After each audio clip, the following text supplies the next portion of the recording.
Bienvenue sur le podcast Le Business du Fitness, épisode solo. Aujourd'hui, on va rentrer directement dans le vif du sujet.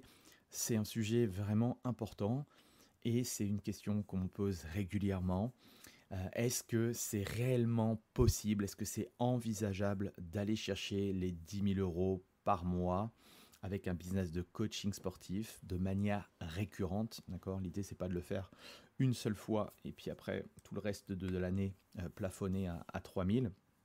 Donc, est-ce que c'est vraiment possible? Est-ce que c'est pas justement les marketeurs ou les coachs qui essaient de te vendre leur programme d'accompagnement pour te dire qu'en 90 jours, ils peuvent t'amener à ça? Euh, on va en parler de tout ça. Le premier constat que je peux faire, et c'est pour ce type de questions ou pour n'importe type de questions, je pense, dans la vie, c'est que si toi tu penses que c'est impossible, bah forcément tu n'y arriveras pas. Tu n'y arriveras jamais à mettre en place les choses. D'accord? Et je pense que ce soit 10 000 euros ou plus, ou que ce soit d'autres problématiques, c'est que souvent on a tendance à penser petit. Et c'est souvent, je ne sais pas si c'est vraiment les francophones, les Français, les Belges, les Suisses qui ont cette mentalité-là, d'être un peu frileux, de ne pas prendre trop de risques, de ne pas voir assez grand. Est-ce que c'est notre éducation? Est-ce que c'est l'école? Est-ce que c'est la vie de manière générale? Est-ce que c'est le système salarié? Bref, est-ce que voilà, il y a plein de, je pense, de faits qui font qu'aujourd'hui, on pense trop petit. Et je te dis ça parce que la plupart des coachs sportifs que je rencontre, que j'ai en rendez-vous, visent le SMIC. Les plus ambitieux visent les 3, 4, 5 000 euros de chiffre d'affaires mensuel. Mais la plupart ne s'autorisent pas à aller plus haut. Et à chaque fois que je commence à aborder effectivement des pricing plus hauts, il y a de la méfiance, il y a c'est impossible, il y a j'ai pas envie de le faire parce que moi j'ai une vie simple et que je ne vois pas l'intérêt d'eux. Mais en fait, j'aimerais justement te poser une question, c'est que à 3 ou 4 000 euros de chiffre d'affaires, tu crois vraiment que tu vis euh, sereinement? Est-ce que réellement, mais au fond de toi, est-ce que vraiment c'est ce que tu penses? Parce que pour moi, surtout dans la société actuelle, alors après, ok, ça dépend un petit peu où tu es, où tu vis dans le monde, mais si tu vis en France, par exemple, alors c'est sûr que le pouvoir d'achat à Paris et le pouvoir d'achat en banlieue, il est différent ou dans un petit village. Mais pour moi, tu survis parce que déjà 3 4 000 euros de chiffre d'affaires, c'est pas du net. Même si tu dépenses pratiquement rien, tu as quand même des charges. Mais c'est surtout, même si tu es célibataire, même si tu n'as pas de grosses charges, même si, voilà, on me dit souvent, mais moi, je vis d'amour et d'eau fraîche, j'ai pas besoin énormément d'argent. Ok, mais qu'est-ce qui va se passer? Je te le dis souvent, mais qu'est-ce qui va se passer si à un moment donné, il t'arrive quelque chose? Si demain tu as des enfants, si tu veux les emmener, enfin si tu veux leur payer leurs études, si tu veux, toi, commencer à investir, à acheter une maison, peut-être faire un peu d'immobilier, investir en bourse pour justement tes vieux jours, pour te constituer ta retraite, pour te constituer un patrimoine. Je ne te parle même pas de faire des millions d'euros, d'accord? Je te parle simplement de construire ton avenir.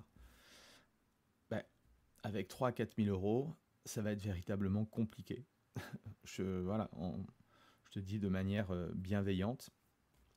Euh, le message est un peu brutal, mais tu me connais, je le fais de manière bienveillante. Si tu n'es pas OK avec ça, si tu n'aimes pas mon discours, bah, tu peux, tu peux quitter l'épisode. Mais pour moi, tu survis parce que bah, tu peux pas te permettre de dire non à un client parce que tu as besoin de ce chiffre d'affaires. Tu peux pas prendre 2 ou 3 semaines de vacances sans que ton compte en banque en prenne un coup. Tu ne peux pas investir dans ta croissance.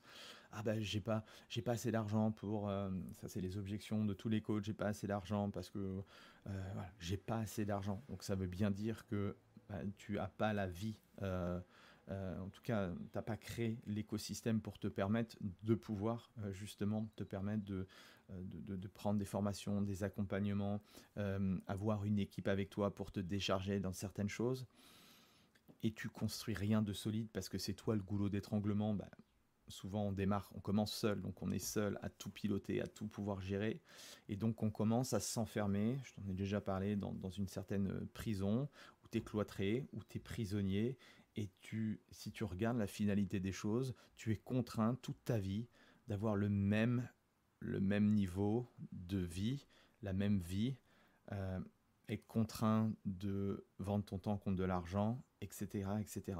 Ça, c'est pas une critique, d'accord? C'est simplement un constat. Alors le constat est peut-être brutal, mais il est réaliste pour une grande majorité des coachs.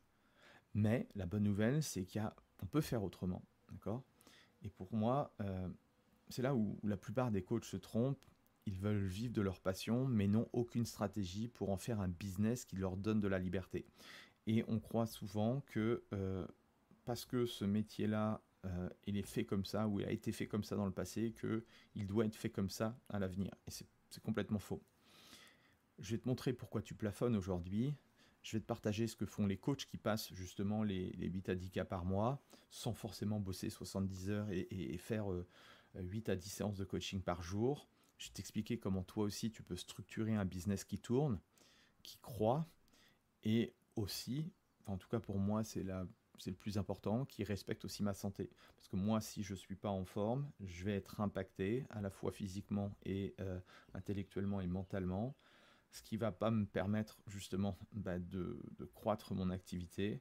Puis en plus, bah voilà, si je suis malade, mon business aussi s'écroule si j'ai rien fait pour. D'accord? Donc tout ça, c'est si toi tu veux arrêter de survivre et commencer à construire, je pense que cet épisode peut être un petit déclic, d'accord? Des petits éléments qui vont faire que ça va te faire réfléchir. Pourquoi ces blocages? Pourquoi tu bloques? Les limites n'existent que si tu les acceptes. Je répète, les limites n'existent que si tu les acceptes. Donc si toi tu te dis, ok, c'est impossible de faire plus de 5000, tu acceptes ça, donc à aucun moment tu vas envisager, d'accord, et de mettre en place les choses pour casser ça. Donc je vais être cash, c'est que si tu crois que 10 cas par mois c'est réservé à une élite ou c'est simplement de la science-fiction sur les médias sociaux, eh bien tu vis dans un paradigme qui est limité. C'est pas une critique, une nouvelle fois, c'est un constat. Peut-être que, alors il y a plusieurs choses, mais tu es peut-être biaisé par la peur de vendre, peur de faire des erreurs, peur de déranger. Tu es peut-être frustré par ton manque de structure. Tu bosses, sans doute que tu postes des choses, tu fais des efforts, mais tout ça manque de méthode et donc il n'y a pas de résultat. Donc tu te dis, bah, en fait, ça ne marche pas. Tu es peut-être conditionné aussi par des croyances limitantes. Les gens ne paieront jamais pour du coaching, les gens ne paieront jamais 2000 € pour un accompagnement de 4 mois. Je dois faire 40 séances pour mériter mes revenus. Je suis coach, je ne suis pas entrepreneur, etc., etc. Donc toutes les petites croyances que l'on se met dans la tête et qui nous empêchent d'avancer.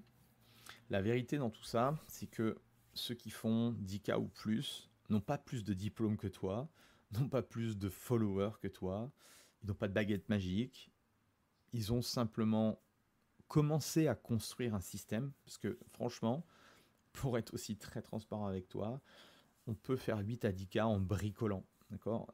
Tous les profils que j'ai qui sont dans le mastermind, et un petit coucou à eux s'ils écoutent l'épisode, à 8 à 10K, c'est ce que je leur dis, on bricole, d'accord? Alors, vous pourriez dire que, surtout si vous n'arrivez pas à décoller à 2, 3, 5K, vous pourriez dire, mais c'est qui ce mec? C'est tellement dur de faire 5, 6K que il me dit qu'à 8 à 10K, il faut bricoler pour y arriver. Mais en fait, c'est toujours la même chose. C'est que si tu n'es pas sur le bon chemin, tu vas trouver ça toujours trop difficile, ou en fait tu vas insulter les gens qui te disent que c'est facile, tu vois. C'est comme si tu as, je sais pas si tu as eu la chance de côtoyer, on va prendre l'univers du sport, des sportifs de haut niveau. Ils vont te dire que c'est naturel de faire ça, ça paraît facile. Même chose pour des entrepreneurs. Va demander à un entrepreneur qui a monté une grosse entreprise, faire 10 000 euros de chiffre d'affaires, mais demain matin, en fait, il construit un business, il y arrive en fait en une journée, tu vois. Donc, pour ça que, nouvelle fois, plus tu gravis dans un environnement négatif, plus tu vas voir le négatif. Okay, plus tu es entouré de profils de personnes qui ont envie d'exceller, et je le vois dans le mastermind, c'est ceux qui sont là depuis longtemps et qui génèrent du chiffre d'affaires, en fait, inspirent les autres à faire la même chose. Les meilleurs ont compris que la réussite ne repose pas sur la chance, mais sur une stratégie que tu vas répéter. L'idée, c'est pas de changer de stratégie tous les 4 matins, c'est de faire toujours la même chose. C'est ça aussi, c'est la complexité du truc. Alors, qu'est-ce que font les coachs qui font plus de 10K? Ils traitent en fait leur business comme une machine et pas comme un emploi. Alors que les coachs, souvent, veulent sortir du salariat parce qu'ils n'ont pas accepté certaines responsabilités, remarques de leur ancien boss. Ils ont voulu justement croire que l'herbe était plus verte ailleurs et qu'ils allaient pouvoir générer plus d'argent seuls. Mais en fait, ils ont la mentalité, et je te dis ça parce que moi j'ai été salarié pendant 10 ans, ils restent en fait dans le mode opératoire d'un emploi en CDI. Et le business, en fait, c'est de la physique. Cause, effet. Pas d'émotion, c'est juste des leviers. Ce qu'il faut que tu comprennes, si tu veux changer les choses, ils ne vendent pas du temps. Ils vendent une transformation. Et ça, c'est le plus gros game changer que tu peux avoir dans ton activité. Et c'est la chose la plus difficile, et je le vois également avec les membres du mastermind, c'est la chose la plus difficile à changer. Dans le sens où, quand on a fait que ça, on a vendu que des séances, passer à un modèle de transformation, ça nécessite de casser beaucoup de croyances, et ça nécessite aussi de casser l'ancien nous. D'accord? Parce que si ça fait 5 ans qu'on vendait ça et qu'on avait des bons résultats, ça nécessite de casser quelque chose qui se fonctionne, et ça, c'est contre-intuitif. Autre chose, ils ne vendent pas à tout le monde.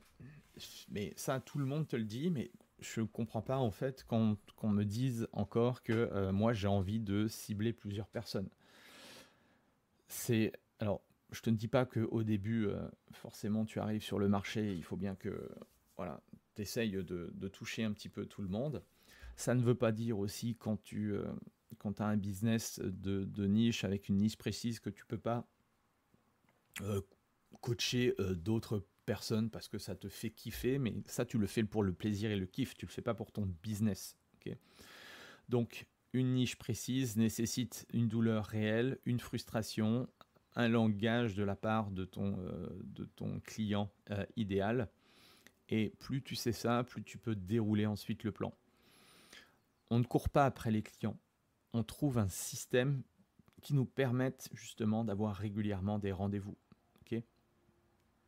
Donc, tu as un tunnel avec du contenu, des rendez-vous, et tu vends. Ils ne cherchent pas à être bons, ils veulent en fait devenir incontournables, le coach incontournable dans leur thématique. Et c'est ça en fait l'objectif, c'est d'arriver à ça. Et aujourd'hui, même aujourd'hui en 2025, on peut bien sûr le faire. Donc, il faut construire une machine à résultats.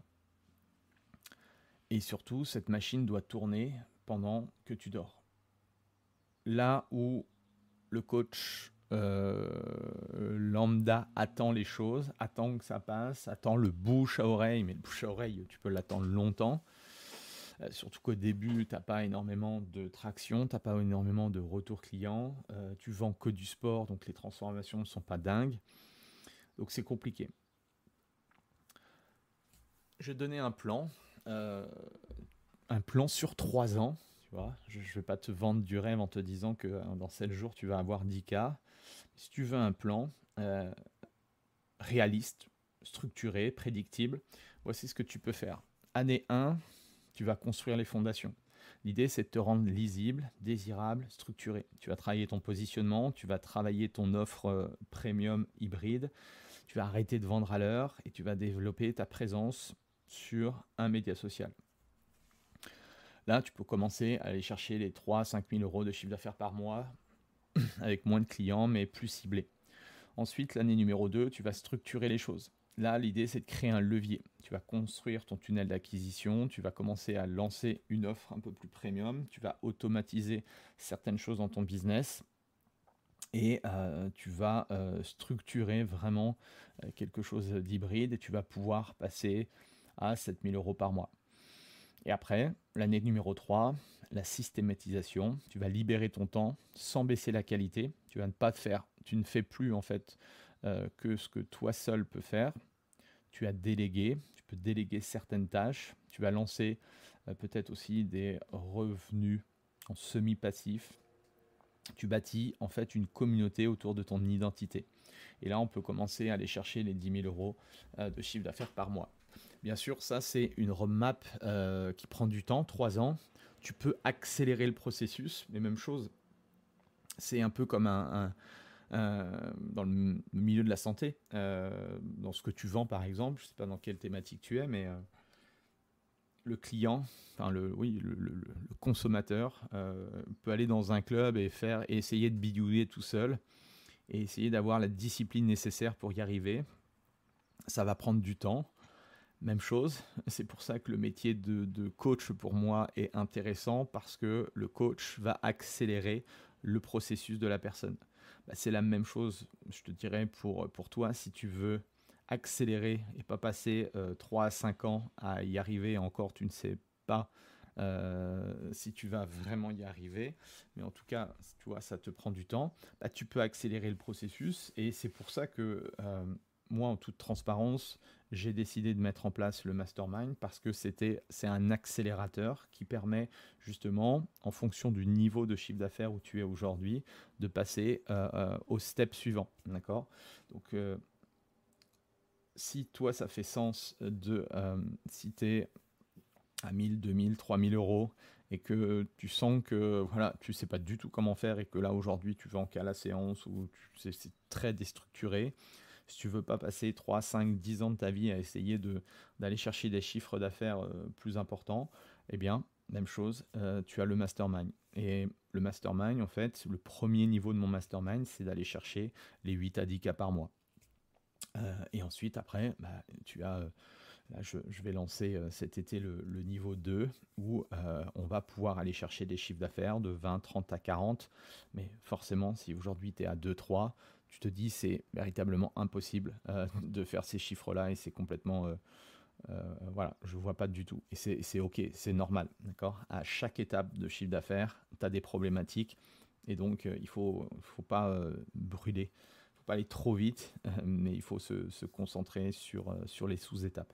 Bref, si ça t'intéresse, si tu es dans cette situation-là, tu regardes dans la description, tu peux prendre un rendez-vous et puis on verra ensemble si tu es éligible au programme. Donc la question qui change tout, c'est vas-tu continuer à subir ou vas-tu changer de cadre de perception, hacker un petit peu la matrice, un peu comme dans Matrix du coup, et c'est vraiment... Enfin, tu as 2 choix devant toi. C'est continuer comme avant, en espérant que ça finisse par réussir. Bon, ça, tu risques d'attendre très longtemps, d'accord. Regarde ce qui se passe avec les gens, par exemple, dans les clubs de fitness. Bon, ils prennent tous les ans un abonnement où ils vont dans plusieurs clubs, croyant que c'est les nouvelles machines à la mode ou c'est le nouveau cours collectif qui va fonctionner pour eux. En fait, c'est pas du tout ça. D'accord. Voilà. Moi, j'ai côtoyé des gens en 10 ans de club de fitness, ils n'ont pas...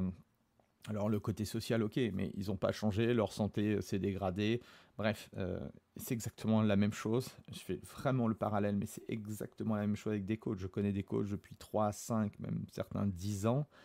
Ils n'ont pas évolué d'un iota. d'accord? Donc, même si eux, ils se persuadent que, mais en fait, non.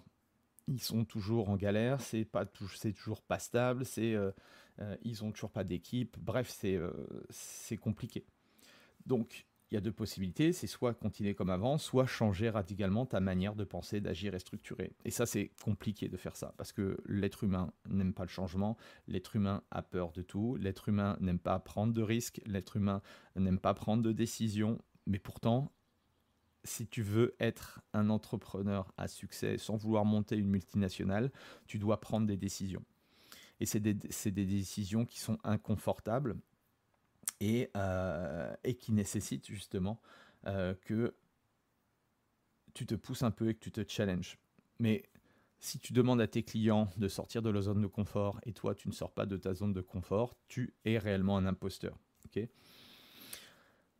Moi, je me verrais mal, par exemple, vous demander d'investir dans des programmes d'accompagnement à 4, 5, 10, 15, 20 000 euros si moi-même, je n'étais pas capable d'investir dans des programmes d'accompagnement.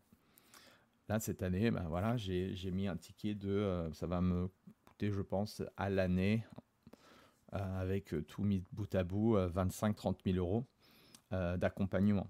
Ok. Donc, la réussite n'est pas un accident. C'est une suite de décisions inconfortables prises avec intention. Et souviens-toi, les sceptiques se moquent, les pionniers, ceux qui sont à part, ils construisent les choses.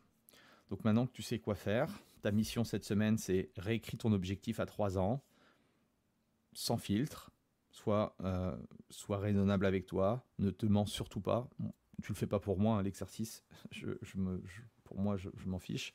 C'est pour toi. J'aimerais simplement faire prendre confiance à peut-être 2-3 d'entre vous qui écouteront cet épisode ou qui sont arrivés là, que ils peuvent changer les choses. Identifie ton vrai levier bloquant.